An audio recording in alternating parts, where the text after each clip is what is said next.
Thank you for tuning in to Fat, Black, and Femme. Today, we are talking about such an important topic, and we'll get to that in just a bit. Just to introduce everyone you're seeing on the screen right now.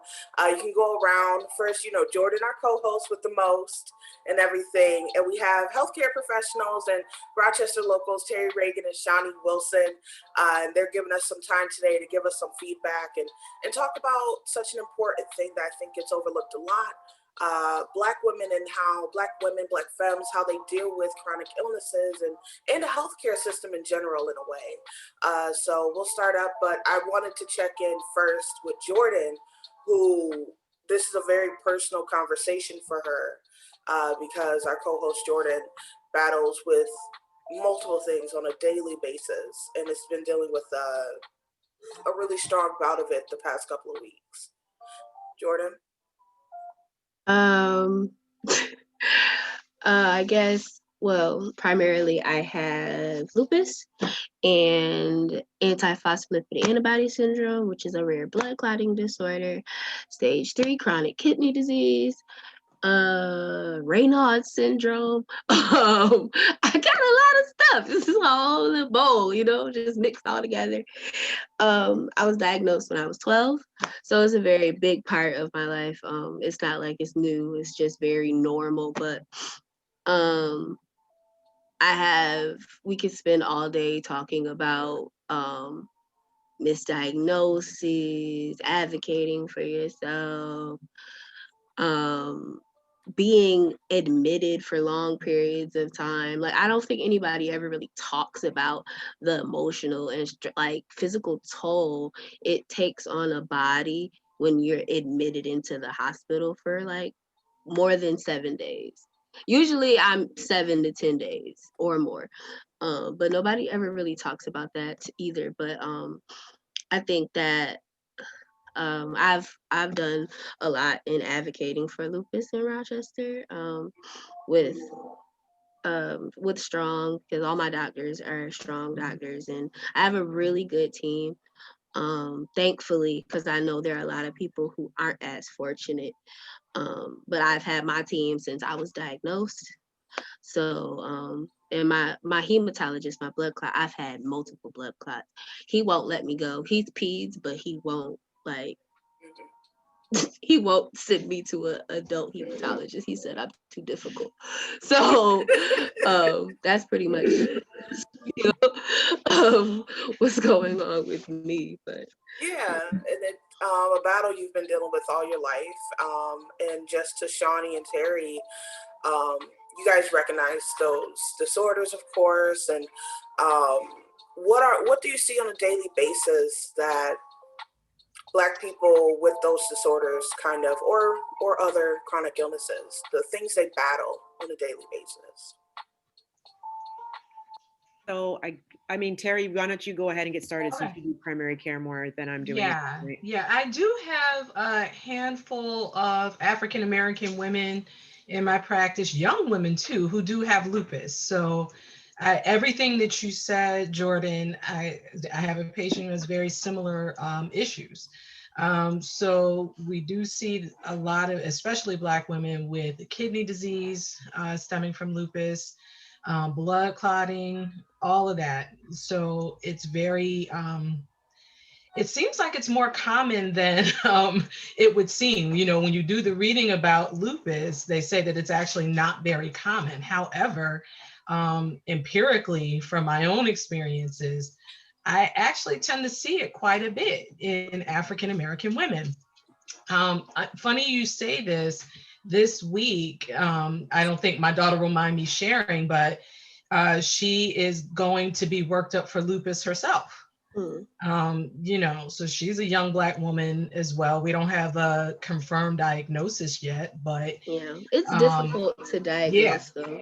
Which is what I had to try to tell her that a lot of times, you start looking for everything else, right? Because lupus is supposed to be so rare.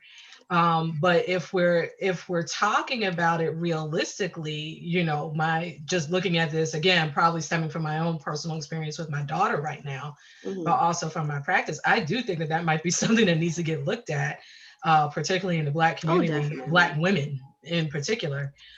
because even those who are diagnosed with lupus tend to be, as higher rates in the African American population. So I've seen. It I've actually seen took no them a idea. very long time to diagnose me. Yeah.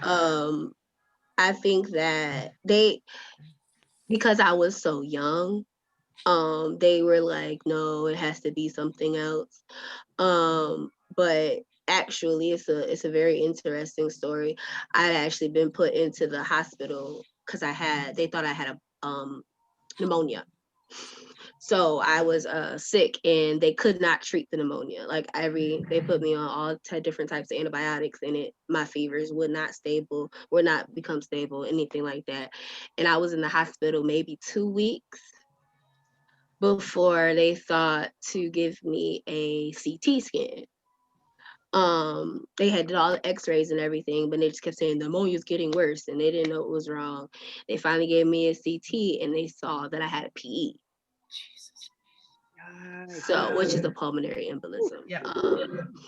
And I had been having this chest pain for months. I had been in excruciating pain in the hospital, and there was one doctor that was sitting there fighting like she needs a CT. Everybody else was like, no, we hit her with so much radiation.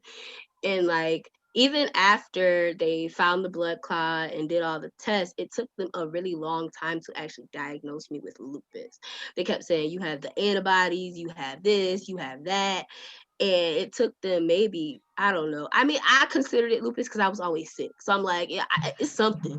You know what I mean? But it took them a long time to actually be like, okay, you have all of the markers to qualify you as lupus. And I guess I finally graduated and got the full disease. And so that's where I am now. But I did want to ask you, so I know we talked briefly about just because you work in these systems, what does it look like for you as the healthcare professional to advocate for your patient? Yeah, I guess I'll start there. So my own journey with my own, I have a chronic illness as well. So I have endometriosis, and so I didn't start. So this is the first time I've shared my story publicly. Okay. You know, those that know me for a very long time know that this has been the struggle most of my life. So I have stage 3 endometriosis, or stage 4, sorry, which is the worst kind. So I've had since 2004, I've had, I would say 11 surgeries for this illness or disease.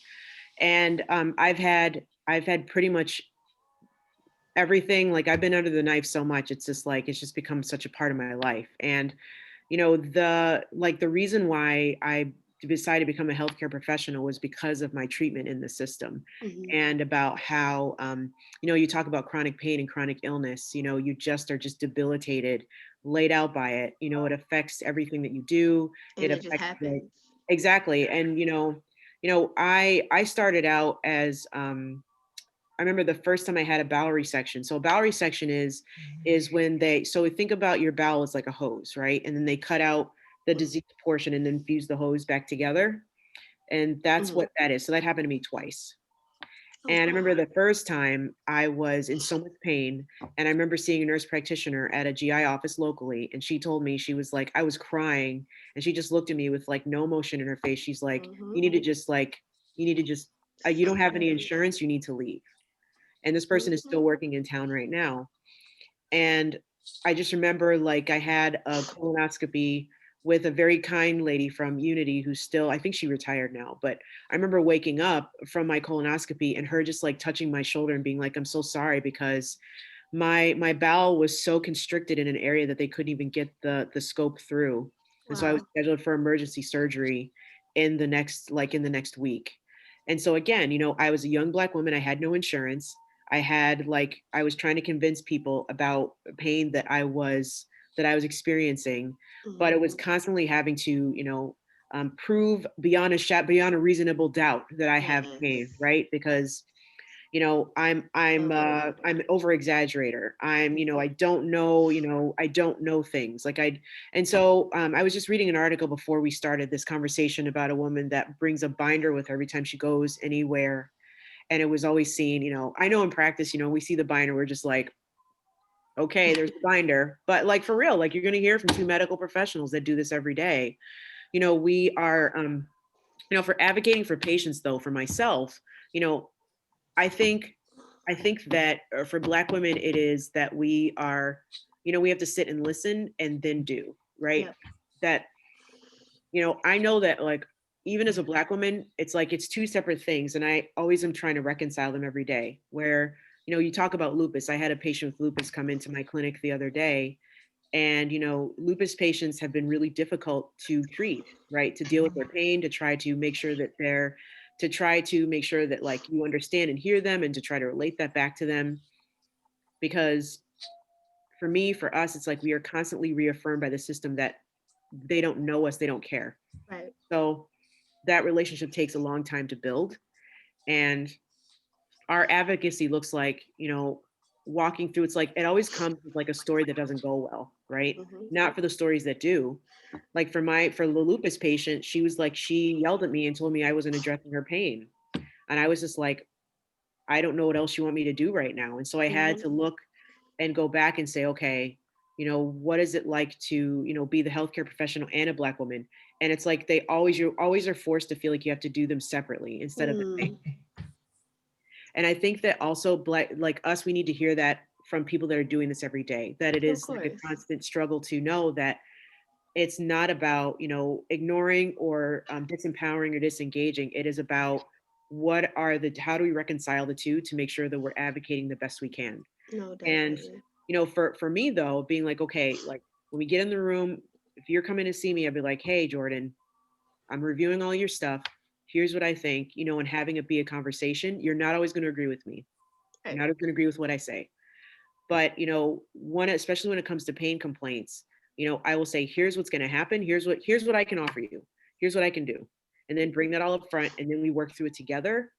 And then we send you to the place that works. It's like, it's the art of medicine, not like I have a magic formula and this is how we treat it. Because going through the medical system myself, finally, I mean, folks, there were days where I just begged to eat chicken soup.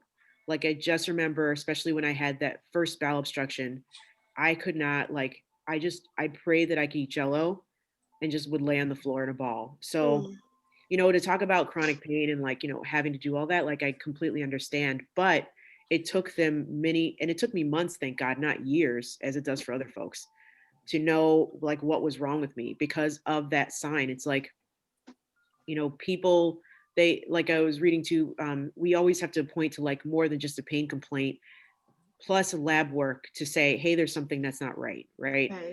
And maybe that should be, and I'll ask Terry what she thinks. Maybe it's like, and I'm starting to do this more as well. It's like the pain complaint leads me to believe that there's something wrong. And so then the lab confirms that. And like, it ebbs and flows though. And I think because it's just like, we're going in blind. We don't really know. Yeah. So, yeah, I want to go back to something that you said about medicine sometimes being more of an art. And I think everybody, and it is scientific, absolutely. But I do think, I say that often, that medicine is an art when you're actually a medical practitioner, because, not everybody falls into the algorithm, right? So, you get trained, you do your research. This particular medical condition should present like this. And in most patients, it presents like that. But then what do you do when the patient isn't presenting that way, right? So, I think that when I talk to patients and advocating for patients, it's helping to get them to understand that more so than anything is that, I do think that there's definitely something wrong. And sometimes, like, letting them know, it's equally as frustrating for me as a But that clinician. sometimes I feel like as like a patient, that's what Yeah. we need to hear. Like Yeah. at least Yeah. acknowledge that something Yeah. is wrong with me Yeah. right now. Yeah. Like I understand that you may not know what it is, but Right. don't discount what I'm feeling. And I feel like that happens way too much, Yeah. especially in emergency situations. Because with COVID, it's so difficult to get into your doctor on a timely fashion that I've had instances where I have to go to the emergency room, Right. not because I want to, or not because like I can't call my doctor, but they're just not accessible.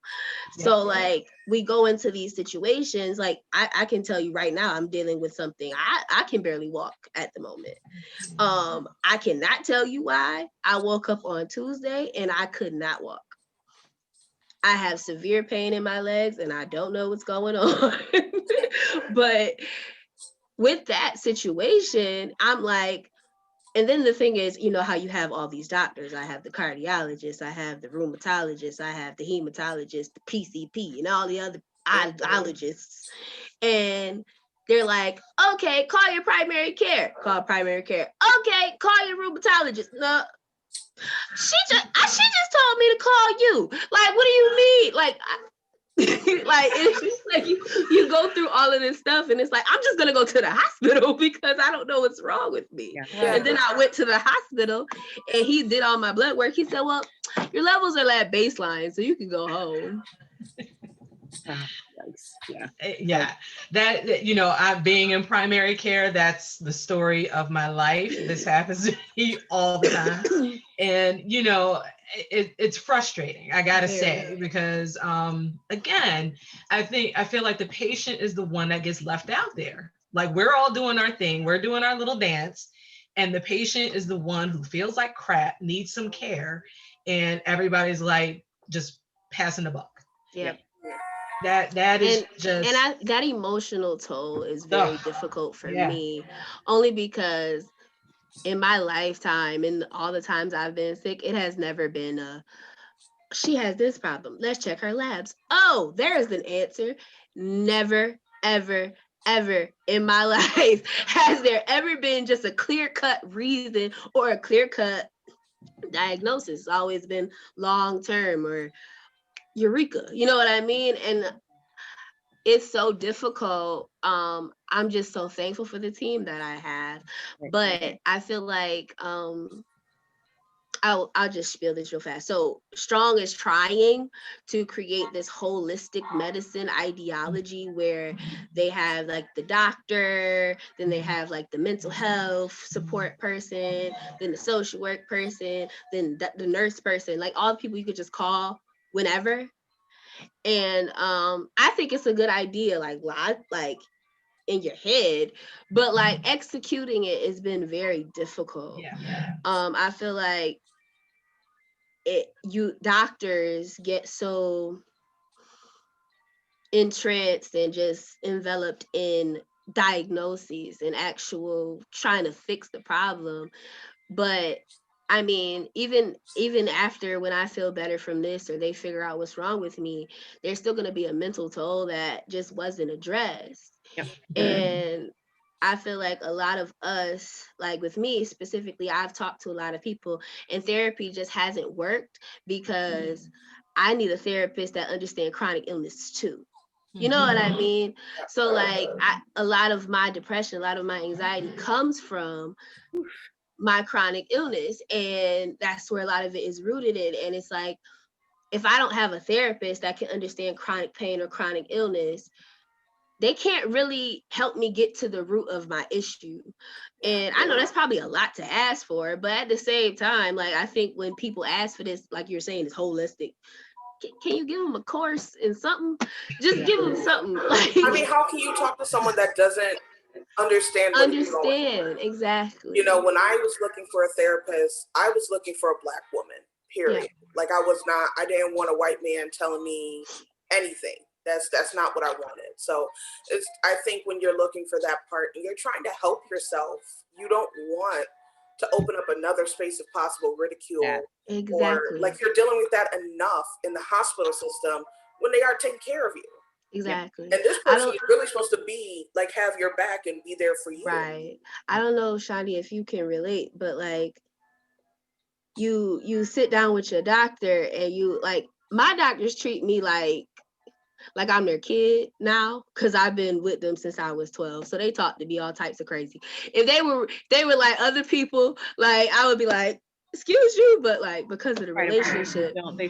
you built rapport with them, yes. Yeah, and it's like I remember yesterday I went to the doctor to see my rheumatologist, and I gotta shout her out because that lady, she done saved my life multiple times. Dr. Bethany Marston, you need a rheumatologist, call her because the lady, the truth. Okay, she a little bit rude, but she'll get you. She'll get you where you need to go. She gets the job done. She'll get you where you need to go. But like she literally, it's just the dedication that I know that I feel like just accounted for. Like she got on she was on the floor in her room, like moving my legs around, feeling on, you know what I'm saying? Like trying to like, and then she's talking with her, okay, let's do, will she say something?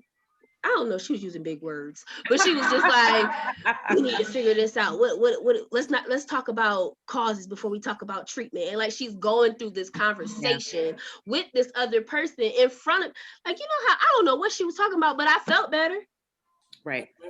It's certain things like that. Like she'll explain to me after, obviously, but like just that type of extra mile, like it's those little things like that that make me feel better. Because I mean, like I know that y'all not gonna figure it out by a blood test. It's just that's just not how life works. But I just feel like I've never personally, I only have my gynecologist is the only person that's Black. Okay. Yeah, there's Which not a is lot of that's perfect for me. You know what I mean? Like I trust a Black woman with the parts. Yeah. But I always wanted, but I feel like it's a very like far and in between to see Black people in specialties. Mm-hmm. And it's difficult, like because I trust me, I looked for them. You know, you always look for them, but like even at the conferences and you see the research, and it's like you just don't get to see yourself often. And so I want to say a couple things because I want to get back to the body and the stress and the carrying of trauma. Yeah. I want to get to that because I think that there's a book that we use there's a book that's out there that's used by psychologists that's kind of like a well-known Bible type book now. It's called The Body Keeps the Score by Vander Kolk. And it's about the fact that, even when you are trying to heal, your body still keeps the score of the trauma in your life, right? Oh, definitely. And we talk about emotional trauma and body trauma, right? We talk about, especially within the surgical realm, if you're going through chronic illness that need multiple surgeries, and, I think, with my surgical experiences, there were a couple surgeries that were just so painful. I was just never the same after that. And, I can, cite one experience where, if you want to be honest, people like Black women are, Zora Neale Hurston said, we carry the world on our backs. Yes, and we are carrying the world on our backs. Plus we have chronic illness to deal with and chronic pain. It's like, how are we doing it? I don't even know. And there was one surgery I needed where, so you have like endometriosis is an invasive disease. So it just like it's called inoculation, but really inoculation just means that it just kind of like pokes around, goes wherever it wants to go. For me though, what happened was, so this is your belly button. Okay. So your belly button kind of is like concave. It's like that. So this is the outside, this is the inside, right? So this is where it, so endometriosis was like trying to push its way through my belly button like that.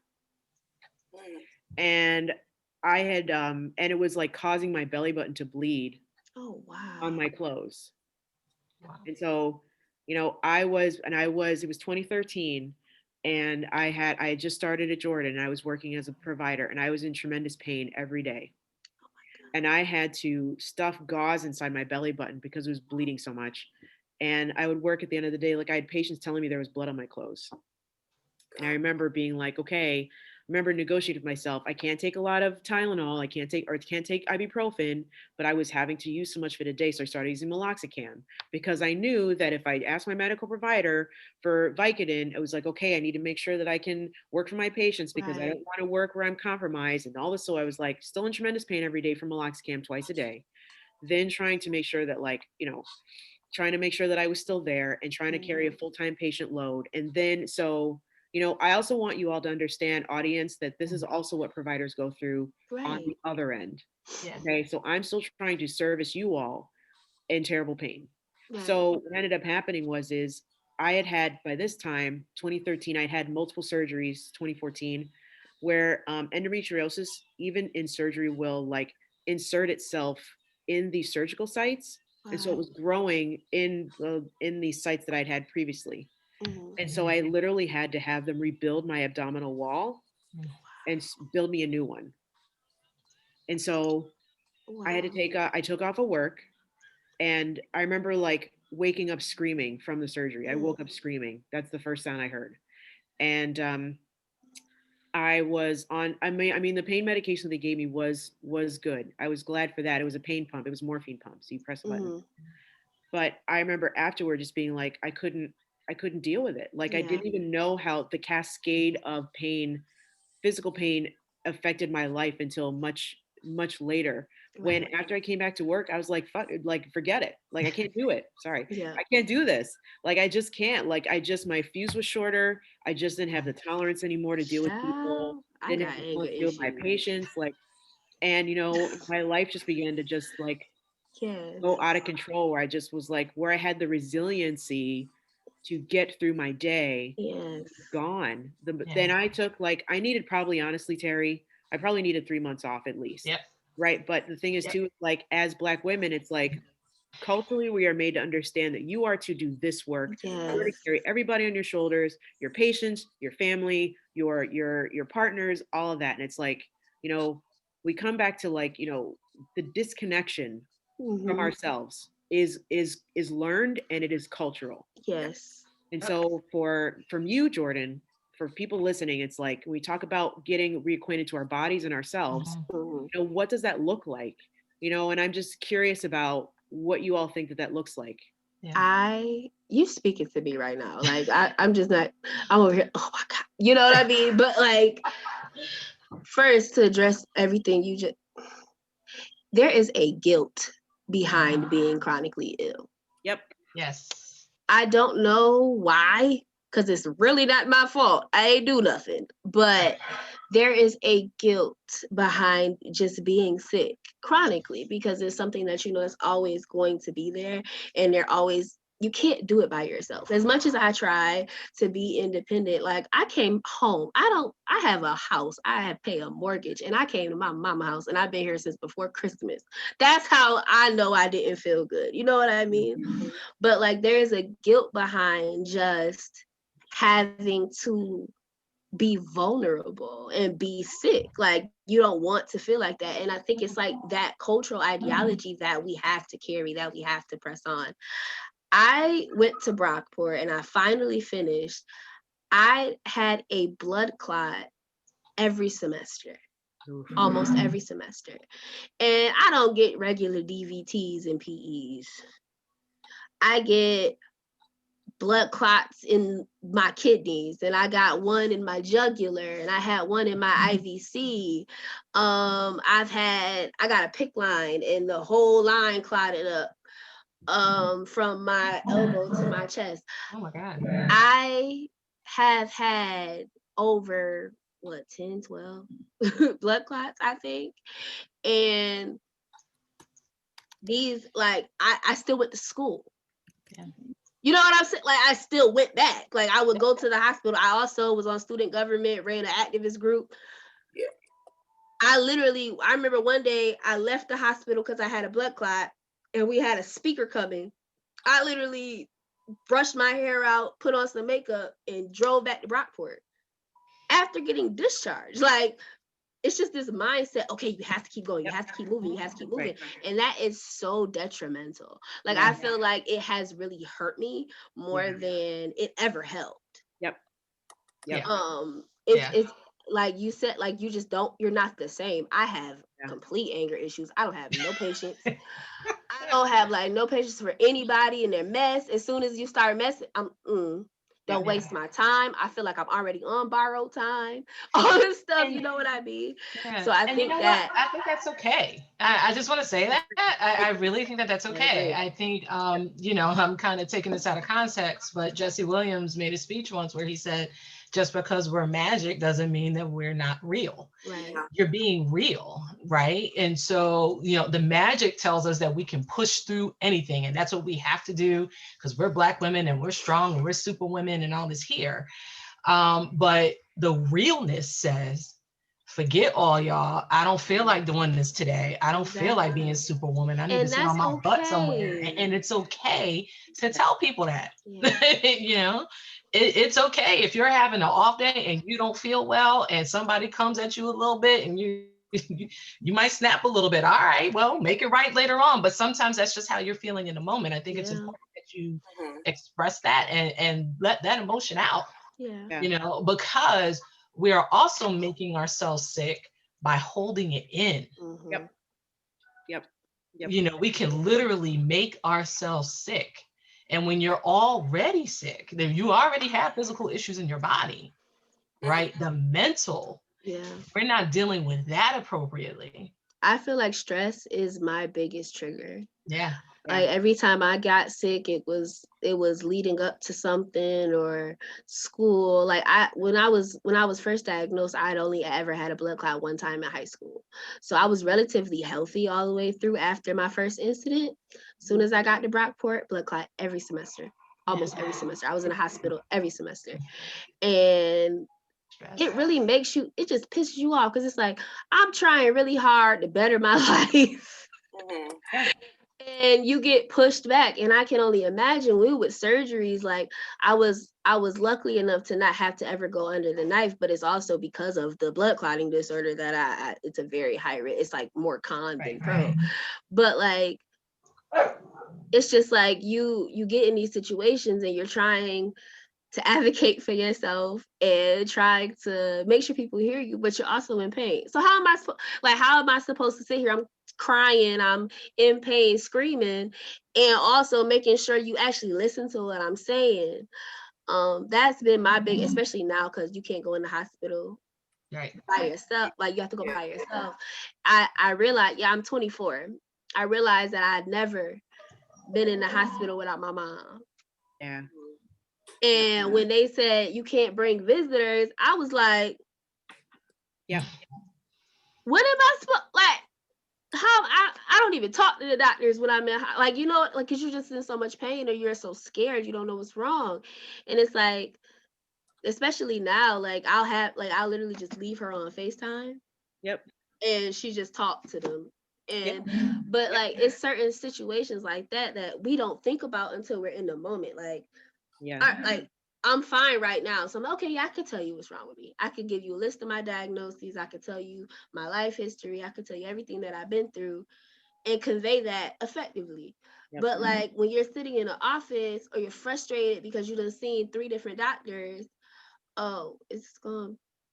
Okay, I was confused. But or different things like that, you're like, then you get into space and you're just like, wait, I lost everything. You know what I mean? Like, I don't know. I'm hurting. Help me. Like, that's all you can really do. And it's so difficult because I feel like also I was lucky enough to be that child who was just inquisitive. So I Googled everything. I asked questions. I asked my doctors what things meant. I remember the first time I heard of birth control. It's funny. I went to the hematologist and he sent my mom out and he said, I just need to know if you've ever had an oral contraceptive. And I was like, I didn't know what that meant. So I was just like, no, what is that? You know what I'm saying? Because I was like 13. Like I was just like, you know, and I hadn't had that talk with the OB yet or anything like that. And I was just like, what is that? Like it sounded so scary. And then I act like I knew. And then my mom, I said, Mommy, what's the oral contraceptive? And she was like, birth control. I said, oh. Why didn't he just didn't say that? And that's my point. Like that's my point. It's like, but why? Why didn't you say birth control? why you just didn't say, and you are peds. You're a pediatric hematologist. Like it's certain stuff like that. Like he's better now. He's better now. Right. Yeah. But it's just like certain things like that. Like y'all can make it a little bit easier on us. Like we not the doctors like you. Like I don't know what you're talking about half the time. And I usually crack people up in the hospital because I'm usually like, if you give me pain pills, you're gonna laugh. Like it's just, you know what I'm saying? But like I've been in so many different situations and misdiagnoses, and I had a blood clot right here, and you can see it. It was right here, like a golf ball in my neck. And this doctor looked me dead in my face and said, knowing my history, knowing I have a blood clotting disorder, you have pharyngitis. Oh, okay. Oh, all right. Oh, God. You know, I'm like doing this to him. And I'm like, do you see this? that's pharyngitis, Terry. You see my face, right? And I'm like, and it's like a golf ball in my neck. Like I literally will find one of the pictures and send it to the group chat. It was like, and I'm just like, he done put his hand on my shoulder. He all fake sympathetic and stuff. No, we're gonna send you home with antibiotics, and it's just you gonna go home and follow up with your PCP. Yeah. Well, I hope you. I honestly like that. So can we just talk about something else? The fact that like, you know, P.S. like women are dying in care because of these issues, and it's like, what was I reading about? I was reading a quote before this talk, and it talked about that, you know, Black women are medical providers tend to believe pain. You know, we have overloaded medical providers with little time to spend with patients that may resort to taking shortcuts by falling back on stereotypes when they make their clinical decisions. And that, you know, those racial stereotypes or racial bias, implicit bias, whatever you want to call it, racist mess, you know, like that is killing Black women. That is killing Black femmes. That is killing us. And, you know, thank God you're alive. So thank God you're here with us. Yeah. Thank you. Yeah. No, yeah. And it's really been like that multiple times. Like, it's like there are multiple times. And I do want to just shout you two out, like appreciate everything, all the work that you do, because I am thankful to just even be able to sit down and have this conversation. Like this is therapeutic for me. So I do appreciate everything that you do on a daily basis, just helping people and being Black women in this space. So thank you. I had to say it because I really do appreciate everything that you do. I do. And thank y'all. We should start a segment where y'all do some medical wellness tips. Listen, maybe we need to, because just, you know, I'm sitting back and listening, you know, because I'm not the one with the illness and I'm not the professional. So I'm sitting back and listening to a lot of this, and it's blowing my mind, the things that Shawnee and Jordin, you guys are going through, battling the illness and battling different illnesses and having to advocate for yourself. And it's scary. Yeah. It's scary to think that this person who went through all these years of medical school still can't figure things out, still can't treat you with compassion, still can't recognize that you're a person and a Black woman. You know, you can't be both to them. So it's just, you know, I'm sitting back and listening, and maybe it is a conversation because, one, thank you, Shawnee, for sharing your story, you know, being vulnerable. And because that's how we connect. You know what I'm saying? That's how we connect and figure things out and figure out what we have to do for ourselves, for our community, and for those who are in need. So Jordin and Shawnee, thank you for that. And, you know, all of this is such a bigger picture. You know, it all, like, you know, in April, I want to do Black Maternity Health Month. It's Black Maternity Health Month. Literally, we're dying at exponential rates there. Chronic illnesses, we're getting misdiagnosed. The fat phobia that's in all of this, because if you're fat, they assume all your problems come back to that. So, and it's so much missing because I literally had to tell somebody that the other day. I said, I've been fat my whole life, and none of my medical illnesses have anything to do with my weight. Anything. It's like, and and this mindset that fat equals unhealthy and that skinny equals healthy, when I'm just like, I see skinny people eat worse than me, and they have actual heart problems and actual problems, but because they're a size 6, they're not looked at differently. And it's just the medical field, if there's, and that's why, like, when I see doctors, I really do try and get as many Black people as I can, you know, when it's possible. Like, and then there's the obstacle, like Jordan said, there's not a lot of Black people in specialties. No. You know. Yeah. Well, there's not a lot of Black providers, period. I mean, for me and Terry, you know, we make up 2% of the population of physician assistants nationally. Yeah. You know, we have a crisis of a lack of understanding of Black and brown people. And, you know, those are some of the things that, you know, we are trying to advocate for in the highest levels in Rochester and nationally. So, you know, there's, you know, there's a demand that you can make, and you can make them to your doctors and say, look, you know, there's a lack of representation and there's a lack of training in empathy, in understanding. And it's like, it is more to be just like, you know, we need anti-racism training in medicine. We need to address white privilege in medicine. Yes. That is a thing, y'all. There is a deep history of racism and bias, you know, that goes back to slavery. You know, medicine started on Black people in slavery by experimentation. That's a whole other conversation, right? That's a whole other conversation. And that comes into today, where a couple of years ago, they paneled medical students and said, you know, like, how many of you believe that, you know, Black people have thicker skin than white people? And that we feel pain differently. That goes back to slavery, that we weren't, you know, we were built for work. And so we felt pain differently, just like an animal would. Right. So that addressing bias in medicine, addressing attitudes in medicine is a whole other thing that, like, you know, we in the medical profession have been advocating for. But also, you have to know that you have to advocate for that as well, and be like, look, there's a lack of representation here. You know, what's going on? Why is this okay? And, you know, how can we address that to make sure that there's more people in medicine that look like me, and especially at Strong, period. How do you, right? But how does that look? Like, I know this is probably an outlandish question, but like, how does that look in like just practically? Like, how do you?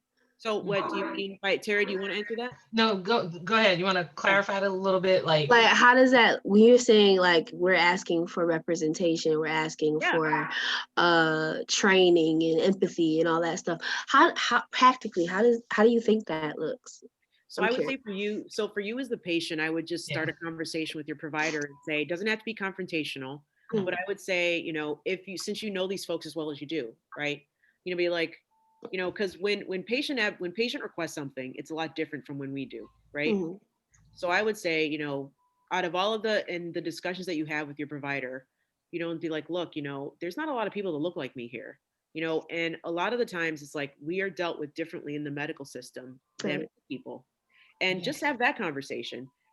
Yeah, and when you just just start like it there. casual conversation, and be like, and and I can tell, like, oh my God, yes, I know. And you're like, well, what are they doing to address that? Because that's also a part of the visit. Yeah. What are you doing to address these problems within the system? That it's like, if I get sick again, what is going to be my hospital plan? Right. You know, like, what is that going to look like? You know, another way to address racism in medicine is being like, have a really good, you know, if you have an inpatient admission, what is it going to look like? Who's going to take care of me? Whose phone numbers are on speed dial to make sure that I'm getting good care and that I'm advocated for properly? Right. You know, I learned that from my experience in the last surgery that I had, where I was like, you know, I had a doctor tell me about some, like, you know, I was having pain from a surgery, and he was like, well, I'm going to give you this medicine called gabapentin. And I just looked at him and I was like, okay, it's time to go. So, and I was so mad, Terry. I was like, and I said, I'm a medical professional, and I was devastated to know that it did not matter. Yeah. That, you know, the only thing that mattered was my skin. It didn't matter that I was a medical professional. Same thing, honestly, guys, real quick, tying policing, right? You know, Black cops think that, you know, because they're Black and they're cops, that protects them from being murdered. It does not. You know, the only thing that matters is your skin. So it's kind of throw that in, like, that jab in there. But, you know, for me, I had to, like, you know, I had to be I had to just leave. I was like, I'll just take care of myself. And we Yeah. should have a medical system that looks like that. That was me. That was me this week when I just left the ED. I'm like, you're not gonna help me. Yeah. And I just called my doctors. Yeah, I mean, I had a similar experience advocating for my daughter. We went to the emergency room. They called me from work. We work at the same place, and they called me. I wasn't there that day. They said, she's not doing well. Something's wrong with her. She's saying she doesn't know where she is. Her blood pressure is high. Her heart rate is terrible. And she called me. She's like, Mom, something's wrong. And I was like, all right, I'm coming. So I took her to the emergency room, and this was when COVID first started. And I went in there, and I knew they wouldn't let me back, but I told them what was going on. I was like, she really can't answer questions right now. She's really out of it. There's something wrong with her, so they were like, well, we'll let you go back. So they did me a solid and let me go back in the room with her. And then the doctor comes in, asks about 3 questions, looks at my daughter and says, I think you're lying. So, so you remember when we talked about that Black woman and medical professional thing? Yeah, I got real. You just triggered if my mama would have heard you say that. I went there. I went all the way there. I said, I said, what did you say? I said, really? So it didn't end well. But the thing that actually made him finally listen was when I said, well, wait a minute now, I'm a physician assistant. Why would I even bring my daughter in here during COVID if there wasn't something wrong with her? Okay. Room got quiet at that point. Oop, there you go. So I had to throw out the PA card because the Black card was not working. Yep. But by that point, I was done anyway. I was like, oh, that's the only thing that's going to get me profit. And guess what? Yeah, I am a PA. I will take my daughter home. I got this. Right. I got this. Yep. But when I filed a complaint, I called the patient advocacy. I was like, no. My mama good for that. Oh, in a minute.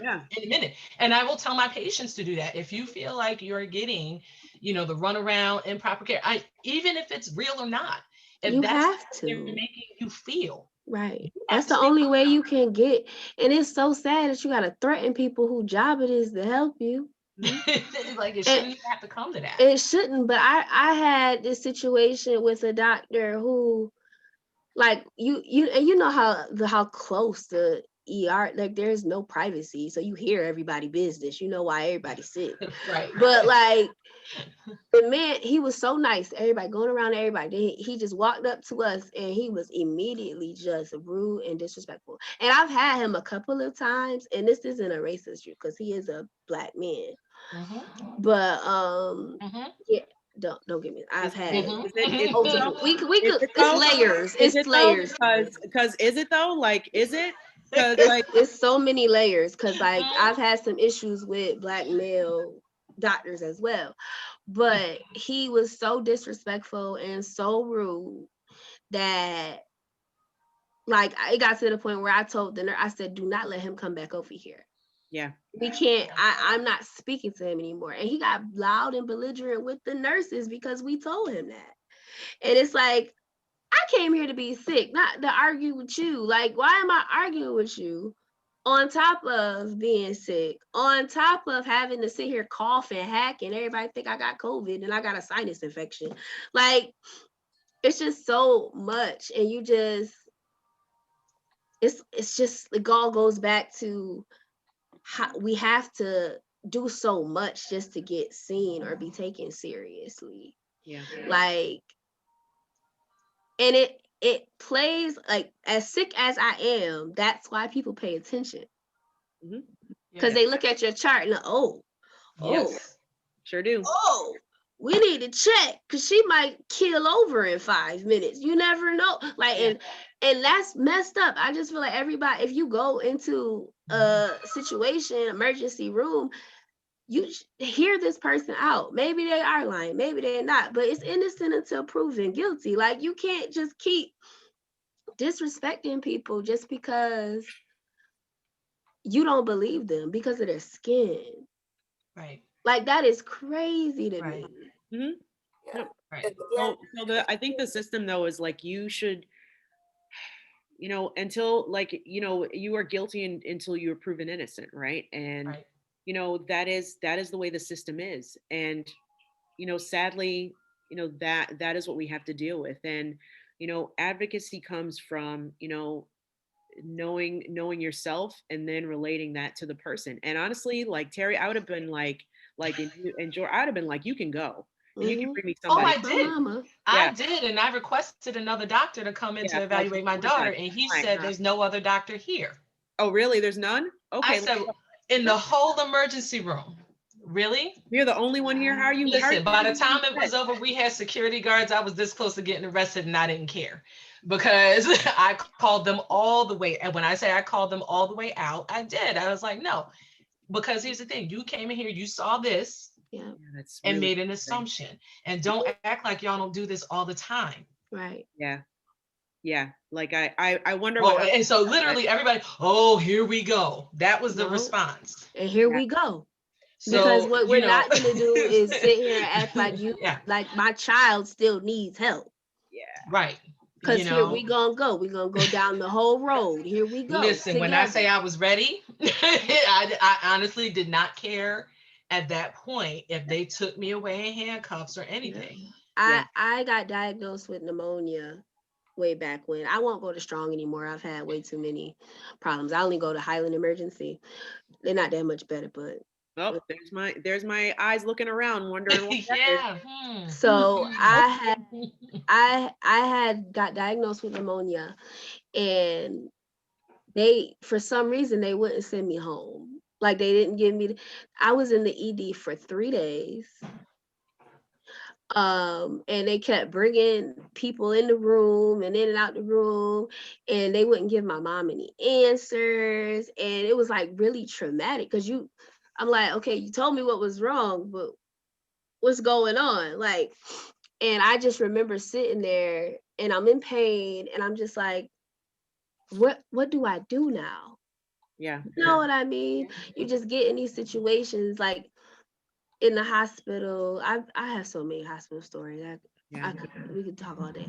But you go into the hospital. I remember one time I had a kidney injury. My creatinine shot up to like 3.5.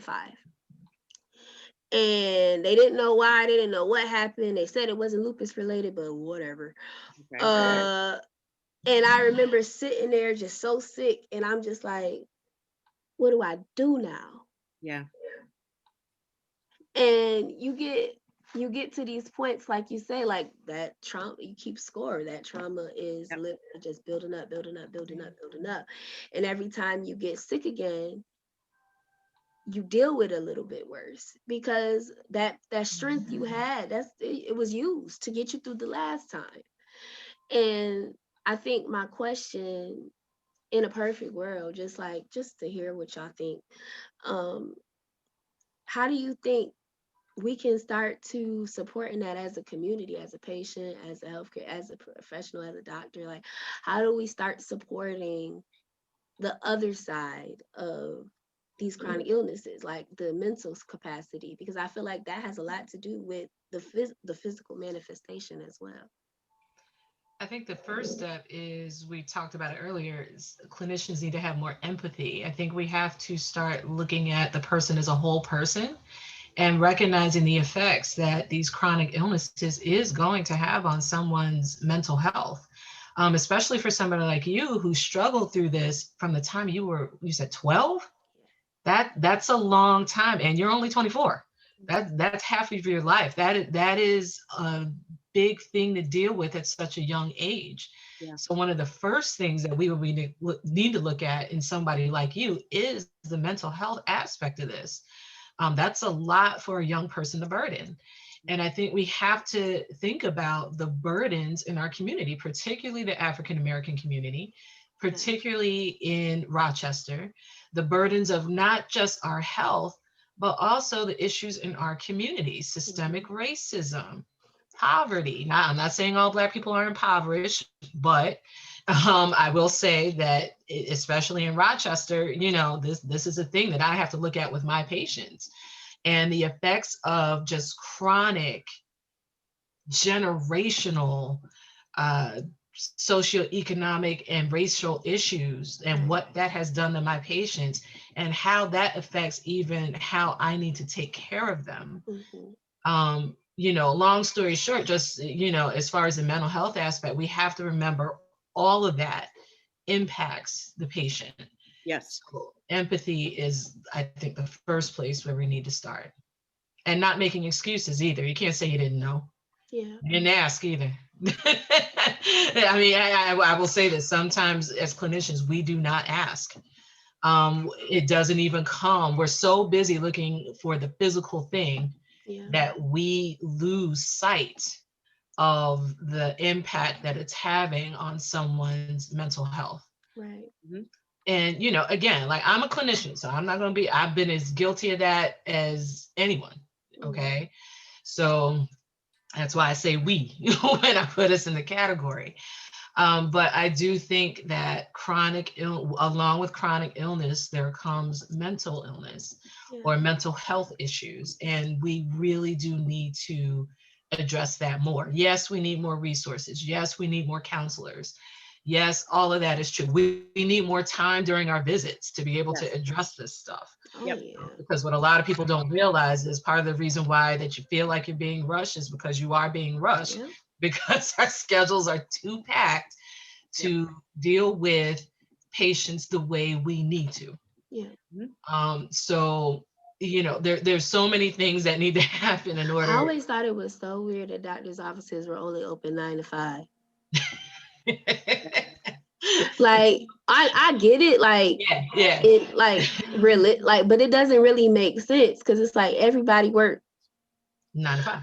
Yeah, so like how is it like, why aren't you open like a little bit later or rolling, you know what I'm saying, time?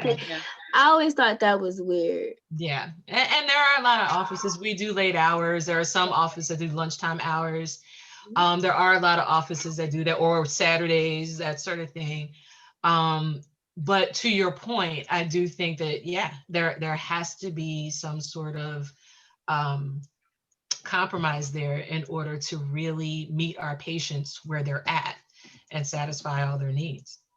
Because not everybody can do it from 9 to 5. This is true. No. I'm a patient too. I know it's difficult. It's very difficult just to, like, this is helpful to conversation, but it just brings up a lot of emotion. And you should start to think about, I don't think I've ever thought about everything at once. You know what I mean? Like everything that I've been through at one time. And it's like, wow. You know, like I'm pretty sure, Shani, you could relate. Like, I can't believe I'm still here. You know what I mean? Like, you go through that. I just can't believe I'm still here. I can't believe I've accomplished things or did anything. You know what I'm saying? And I think we definitely need to have more conversations about this. We need to start talking more about, because I know too many people with chronic illnesses. And you on all the spectrum, and like and I feel like even though we may all have different illnesses, we may not all go through the same things, we all have like similar sentiments, and similar things that we can only support each other with. Like I love my mother, and she has been like my complete rock through all of this, but there are some things she's just not going to understand because she doesn't feel it or she doesn't have a chronic illness. And sometimes we just need to talk to those people who can identify with us. And I think it's really amazing that you're also a healthcare professional and also a patient, because I know a lot of my advocacy stems from the problems that I have as well. And so I know that you really are dedicated to what you do, because I know that it fuels you, it does. But I think the best thing I do want to ask as well, like, are there any, like, we always ask about self-care. I always want to know, like, I write notebook, I take down, I try everything. You know what I mean? So like, what do you think, what has helped you, especially with these identities that you carry, being a healthcare professional and a Black woman at the same time, like what has helped you navigate those spaces? So I think healthcare for me, I tell this to anybody who asks me, well, what do what do you want to do in life? What do you want to do with your career? And honestly, I just want to be a grandma. I have a 4-year-old granddaughter. That is the love of my life. And that's like my thing. And everything for me right now is centered around, all right, I want to be grandma. What do I need to do in order to do that? That's why I have all these little stamps on my hand. I got tattooed by my granddaughter last night. Um, and that's self-care, like for me, we'll sit there and we'll color. And I've come to realize with playing with her and everything like that has actually been very therapeutic in a lot of ways. I start painting and coloring and I'm like, whoa, this is, I mean, it just takes you to a place. Yeah. And then it starts there. And then the times when she's not here, just taking that time to quiet down the house. I'm on the Headspace app a lot.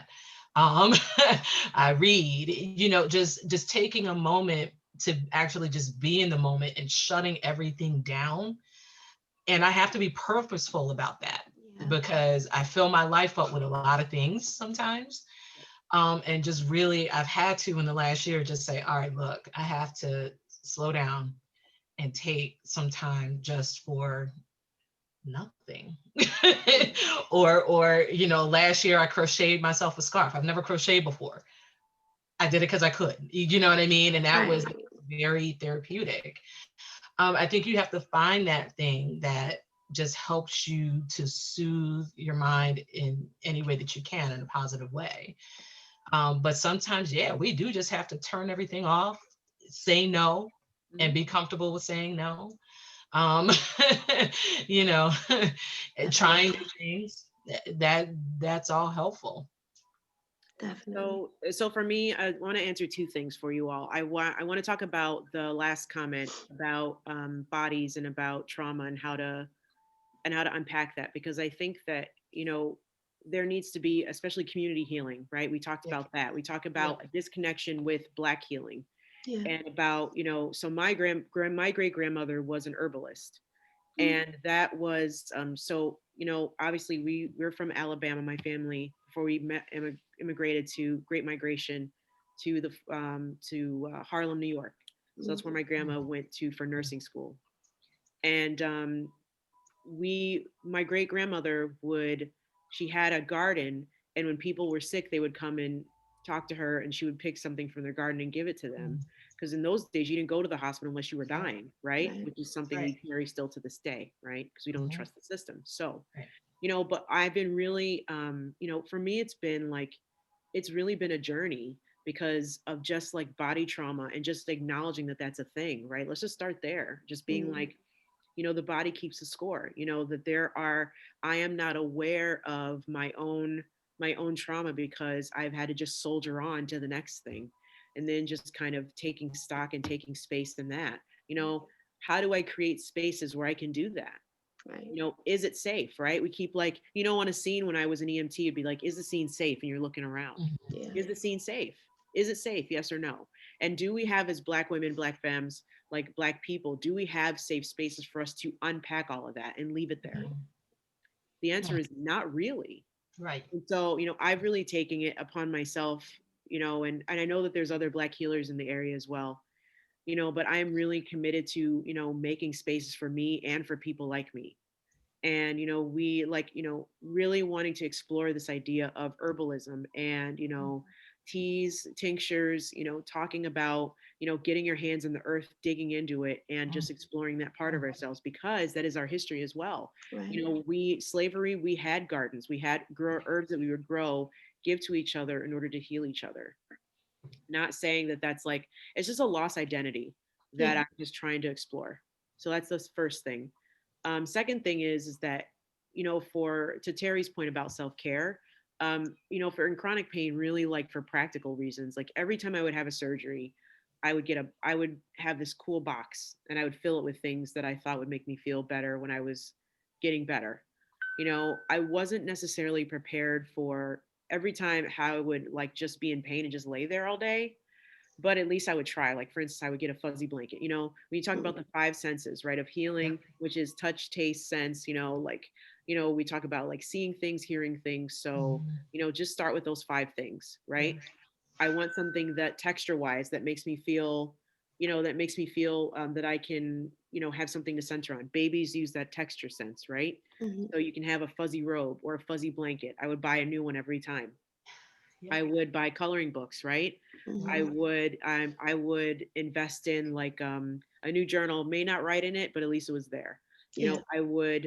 I would have some knitting thing that I was doing. And I know in the community, we talked about, I know the medics that I work with, the Rochester City, the Medic Collective, we did an aftercare group, for COVID that had to be shut down, but we had a knitting circle. I'd like to see those Mhm. brought back. But knitting as well, a movie, or just like but I'd put it in a box and I would set that intention aside because at least that was self-care, that I could see, here, and that I could do.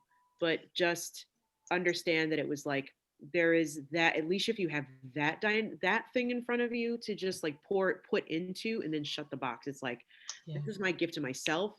This is something that I can do for me. And may not be for everybody else, but at least it's for me. So that's one of the things I would carry. Another thing I would do is like me giving back to folks is something that was also like every surgery I had for a while.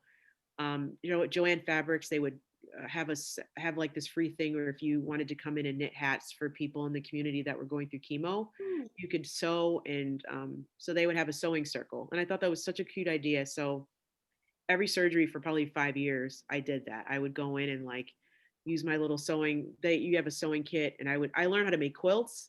Like I learned how to like do the things, y'all. Like I was like making blankets and like giving them away.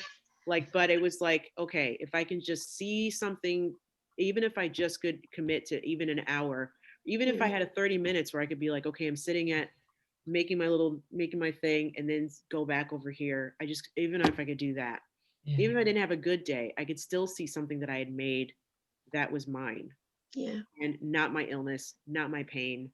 That was not me. So those are just some practical things that I would do to feel better. But knowing that there is advocacy work and building better circles for black femmes to express themselves and feel safe doing so is really something that I want for people to hear this message, to really advocate in the community to make sure that these circles exist, because we need them. I think that's I definitely agree. Yeah. I do my makeup in the hospital. I love it.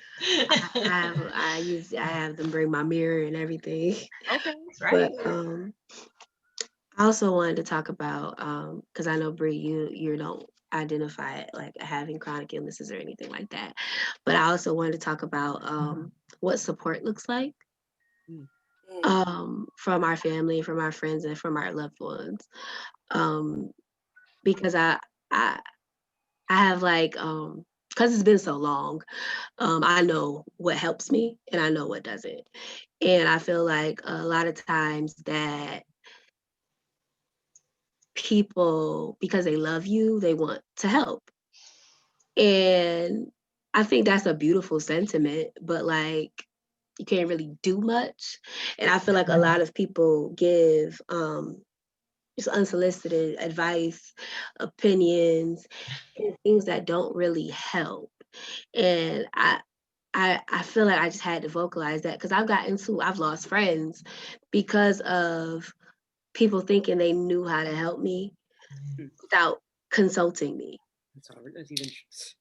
And I think that it just has to be something that we talk about, especially because it's something I'm gonna have to do it for the rest of my life. And every relationship I have, there's in some way, shape, or form that illness is going to manifest. The word I hate the most is strong. Mm-hmm. Yep. Right, exactly. That's right. But no, like I hate when people call me strong. Like detest it. Actually, like Yeah. Yes. Thank you. and I Yeah. honestly I can say why is because I don't categorize this as strength. I think what I'm dealing with is something I don't have a choice Yes. but to deal with. It didn't kill me, so I have to deal with it. And essentially, it's just one of those words that people think make you feel better, but it doesn't. And they always want to say it to Black women. That's Yeah, that's you're a our warrior. job. You're so I, strong. I Every wrote an time. article. Yep. I wrote That's an article for 540 West Main on this, and it was just probably my most shared article ever, just because that is the word they want to pin us on. Mhm. Like, Yeah. we don't get the right to be vulnerable, to be in pain. We always have to be a strong Black woman. Yeah. Yeah. With that comes so much isolation Yes. because they want us strong. To them also means lonely. Like, you don't Yes. need anyone, you don't need anything because you have the strength. And it's like, Right. but you get women of other races who get those chances to be feminine and dainty Yeah. and not strong and let the counterparts be that way. Yes. And it's a constant title. It's more of a burden. It's not a compliment. It's very much It a is a burden. burden. Well, it also gives them the opportunity to not meet our needs though too. Yeah. Exactly. Because why should I meet your needs if you're strong enough to take care of To yourself? take care of We're just yourself. gonna, like, you're over there and you're the magical Negro in the situation, right? Like, Mhm. you don't need me. So it's Right. okay that I can treat you this way because you're strong enough to handle I it. can just send Right. you a text and it'll be You're fine. good. Yeah. You will. Right. I want to say 2 years ago, I had a fixed drug reaction Okay. to Celsep mycophenolate, and I had blisters all over my face to the point where I couldn't move my lips. They were like blisters all the way around here. I had blisters here, here, here, all over, and they were starting to grow on my body as well. And I remember going to the hospital, and my friend texted me and was like, "I can't believe you didn't tell me you were sick."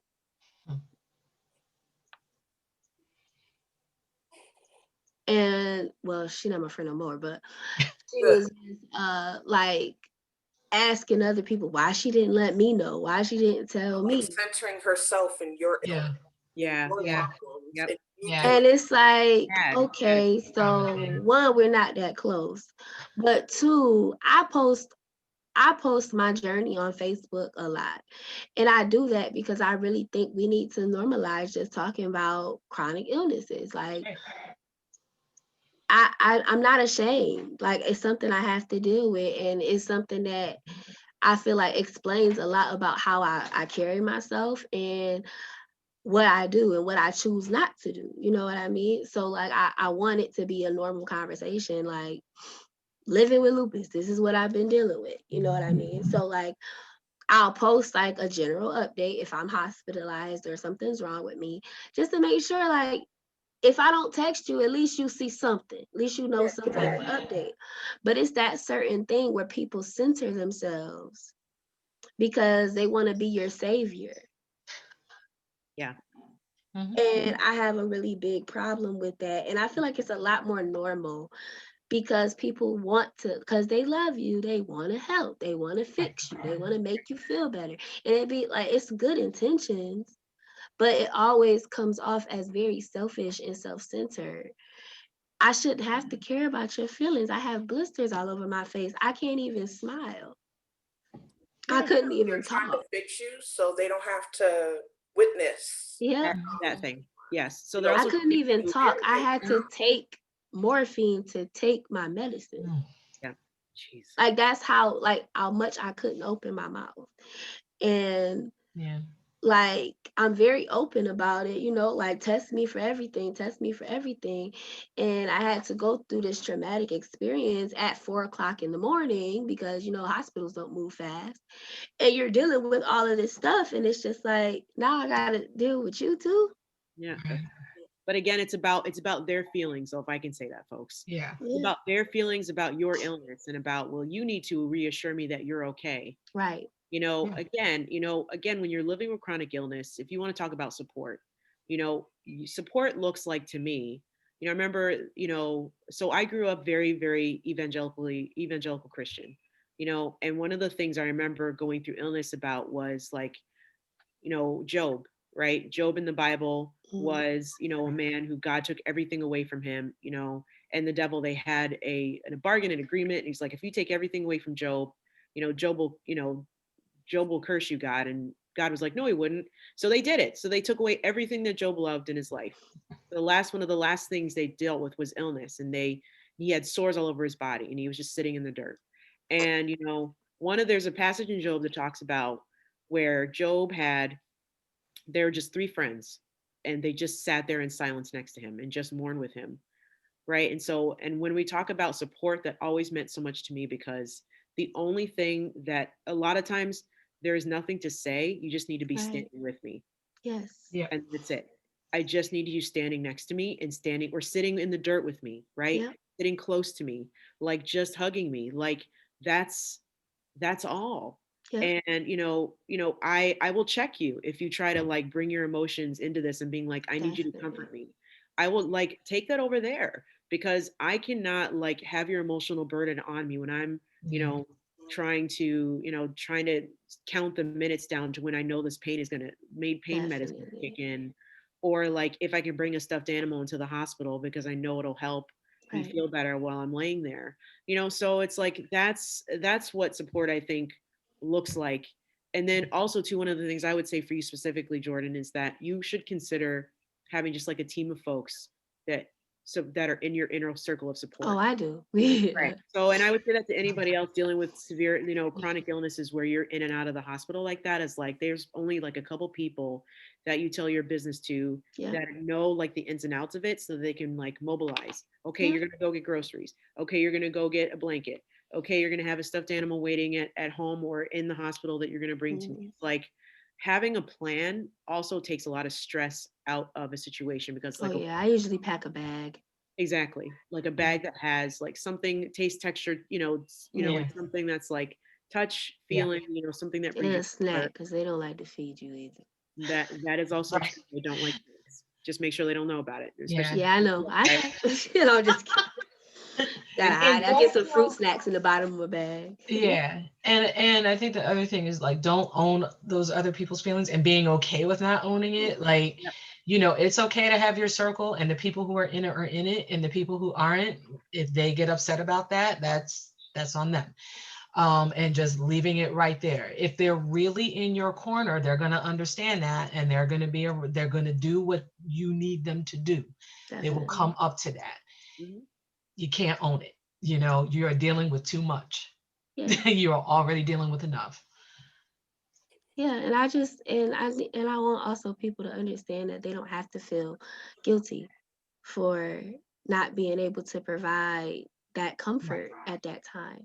Yeah. I mean, I know I get mad. I may get belligerent a little bit because I'm in pain or something like that.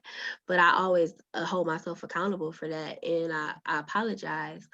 But I don't feel like anyone who's actively there for you should feel bad for not being able to give you what you need, because a lot of the times we can't have, it's not an end all be all. There are a whole bunch of stuff we need at one time that can't all be given. And like you said, sometimes we just need that person sitting in the dirt. Like we just need that one person Yeah. sitting next to us, holding our hand, rubbing our shoulder. And in that moment, that's the best thing you could give to somebody at that time. So I just want people to understand that support just looks like you being present. Mhm. And you don't have to do much. Like, this is something I've been dealing with. I'm positive I know more about what's wrong with me than you.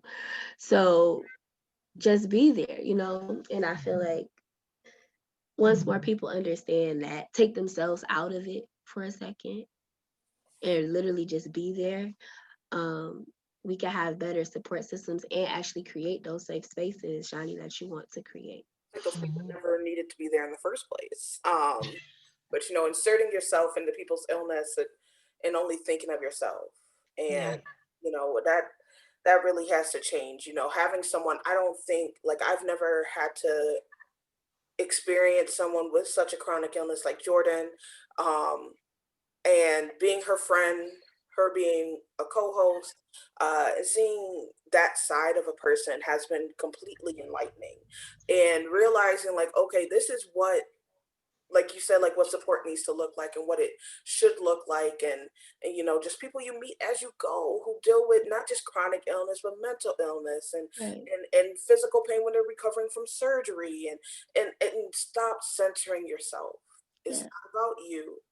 It's about this thing that they cannot help, that they literally are going through out of chances in life, Yeah. and they cannot change it. And a lot of them won't be cured. It'll be a lifelong thing. And just being that friend and that person, Definitely. and just learning a lot about how you can be that friend and that person, you know.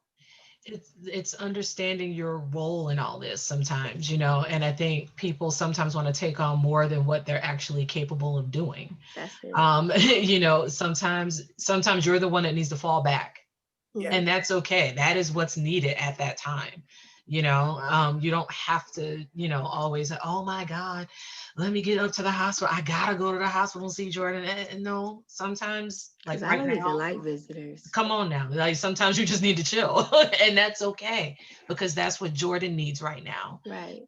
And I think, and we all do this. Like, we all, sometimes we overstep. Some of us don't do enough. I think just trying to really figure out what your role is for that person at that And time, what you can mentally and what you can take. mentally, Yeah. Like 'cause as a not support person, like think about yourself too. Like that. I would never want someone to put me above their own mental well-being. Like I'm just not that type of person. If you only have the mental capacity at this time to text me once a day, make sure I'm okay, that's what you're doing. Right. That's how you're helping me. And I'm okay with that. Like don't, because then they start to resent you for no reason. Because it's like you doing too much because you decided to do too much and now you mad at me. Mhm. Hmm.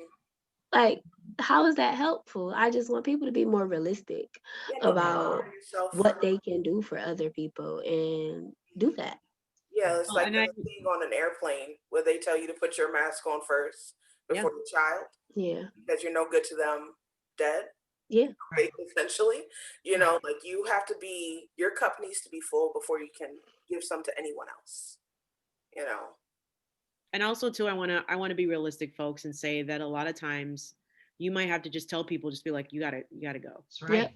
because some people just don't know when their codependent behaviors, right? There are behaviors that are not necessarily associated with you, but you get the Right. brunt of, and be like, look, if you smell something like that, then you need to just like be like, Hmm. bye, because that's not going to be helpful for you. Again, we talk about self-care. That's also part of it. Yep. About what do your boundaries look like? And I've been Because you're there. in chronic pain, honestly, to be real, it's like we in chronic folks with chronic pain, chronic illness, it's like we want to gather because we're not sure when people are going to leave. So we just like, okay, here, come on, Yeah. come over, okay. And it's like, there's nothing like, when you actually have the strength to have a good day, and you're just sitting up and you're like, okay, I'm having a good day. Who can I talk to? Who can I interact with? Because you just want to talk to people. Right. And sometimes it's like boundaries need to be set for yourself and for other people. And there's got to be a gate that has one door. Yep. And it's like, like a wooden fence, right? Or a wooden, picket fence. It's like one person comes in at a time and one person leaves at a time. Yep. And the reinforcing those boundaries is also a part of your own self-care. And Yes. so just over the years, my pain has lessened a lot since 2018, and I've learned, but I just had I was just thinking about that the other day, and I just started laughing, because it's like at this point it's just hilarious that I need more surgery. I have to have surgery again. So I just was like, oh, okay, well, I need more surgery. I got a call yesterday, like, maybe we can get you in. I'm like, no, I don't, I don't have time for this. Like, I don't want to Right. do that. But I just was still, part of me is like, like honestly, just being realistic, be like, who's gonna be here? Who's gonna, Right. who's gonna be standing with me through this again? And just being like, Yeah. part of it is like I don't know what that's gonna look like. And I just don't want to go through more surgery right now. That'll be surgery number 12. number 12.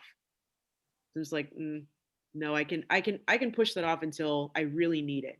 Right. Because that's what we do. It's like, until I really need it, I won't go through that again. Definitely. I think I had to get surgery this year during COVID, which was crazy. But I had to get full sinus surgery because my body, for some reason, won't fight a sinus infection. And I for the life of me, I was just like, just put me on another antibiotic. Maybe this one will work. You know what I mean? Yeah. And I'm just like, I don't want to do it. I don't want to do it because it's like you think about, okay, now I have to deal with all of this after the fact. Yep. I got to deal with the recovery. I got to deal with Yeah. after the fact. And just like, well, I'm suffering right now.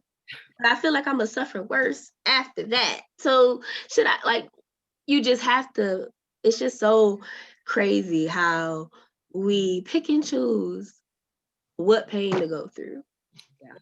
Yeah.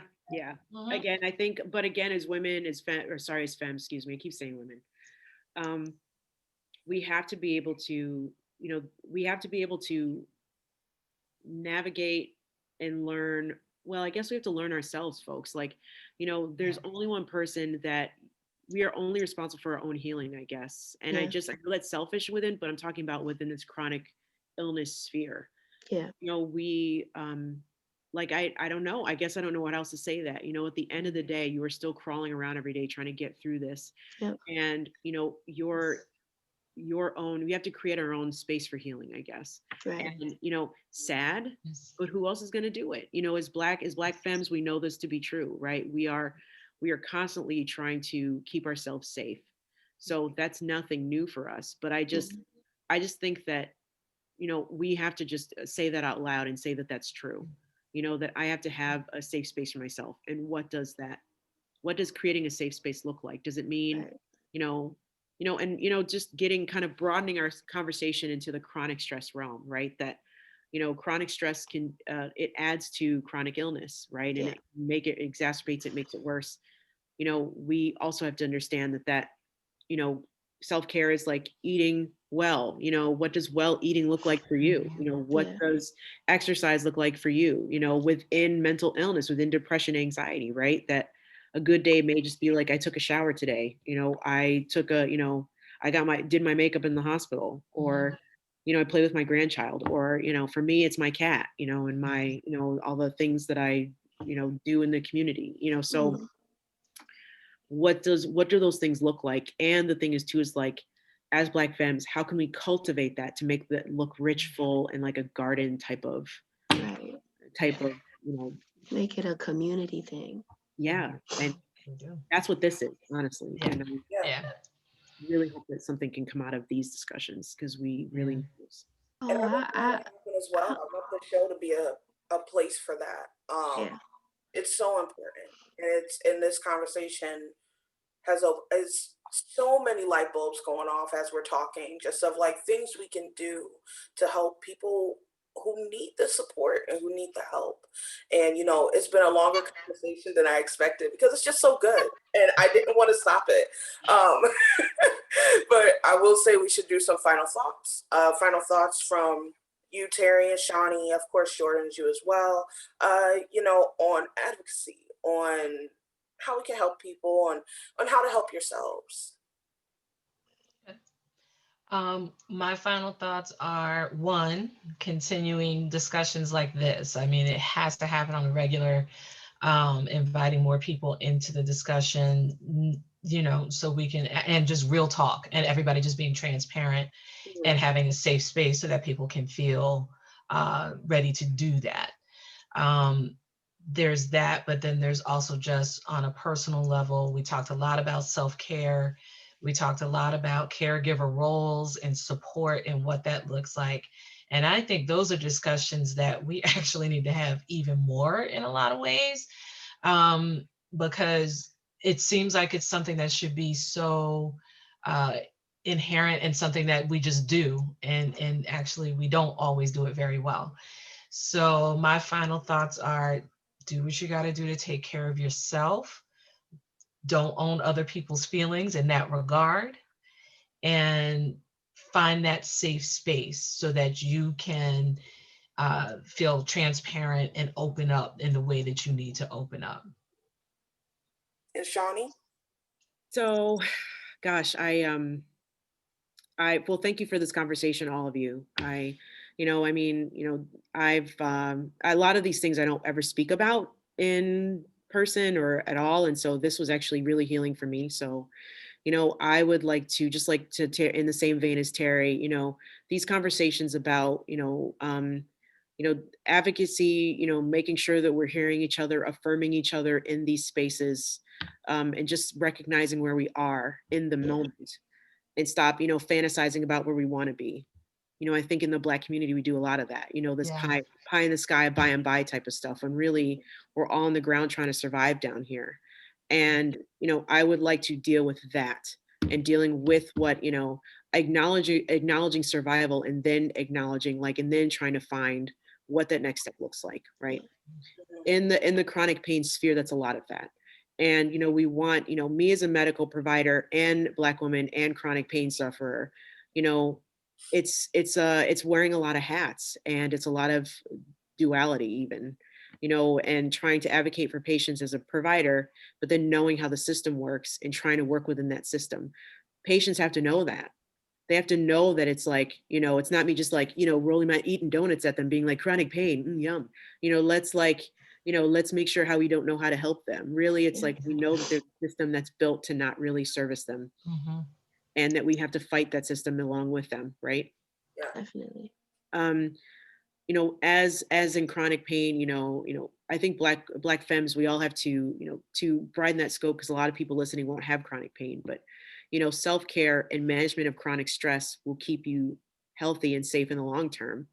That people that experience chronic stress, especially Black femmes, have really no awareness of it and therefore don't address it. Right. They're not aware that they're under stress chronically.